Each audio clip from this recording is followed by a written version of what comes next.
the word joy is a little bit overused these days, but what we mean by it, I think what we mean by it is sort of not just finding that peace with where you are or what you're doing, but actually finding that pleasure, that happiness, that sweet spot.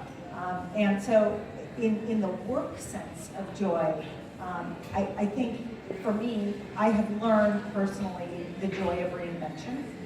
And that has been something that generationally, there's been a real generational shift in terms of the ability for all of us to reinvent. But this joy of reinvention has been tremendous. And career reinvention, family reinvention as kids get older, as family dynamics shift.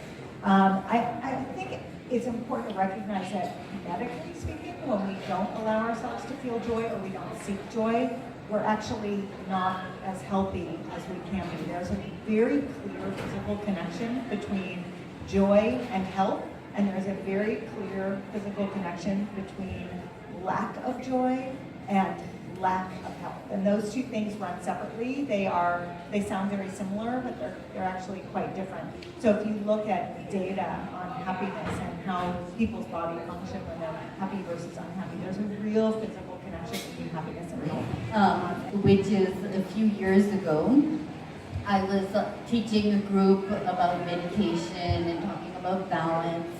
And as I was talking to this group of women mostly, I was having this parallel conversation in my head where I was saying to myself, why did I have that chocolate chip cookie and double macchiato before getting on stage?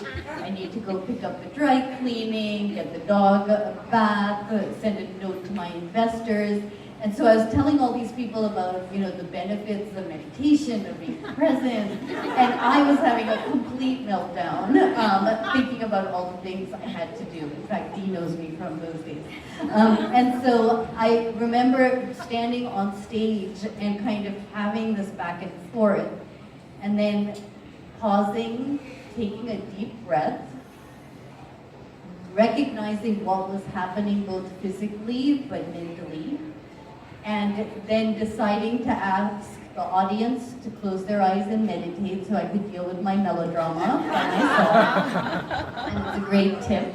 So everyone there was sitting there happily with their smile. And I was on stage literally starting to sweat and thinking about what a mess my life was. And I learned how to meditate when I was 9 years old. So, many of you know my father, the well-known author Mallika Chopra. And so my father, he went through his own midlife crisis, I would say in his mid-30s. And when he learned how to meditate, he came home and taught my brother and I, and the whole Indian community at that time, how to meditate in Boston. My brother and I saw how it changed my parents' life, changed our family. So I grew up with this tool.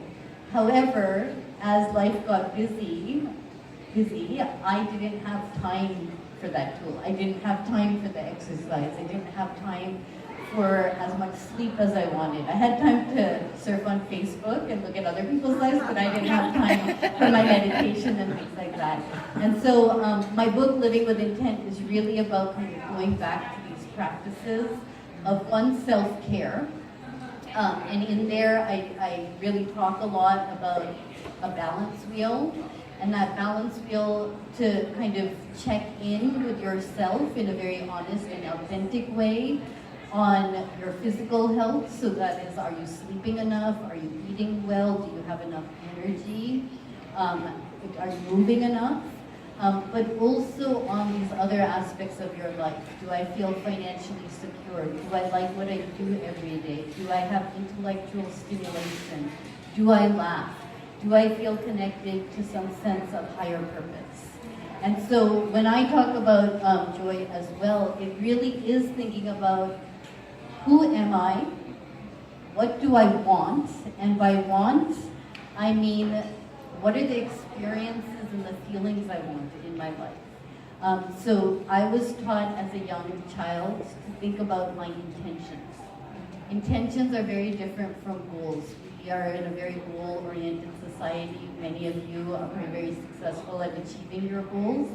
But intentions really come from the soul. They come from a place inside when we really think about what we want, what are the experiences we want, not the material things we want, but those deep feelings of love, connection, health, and a sense of purpose.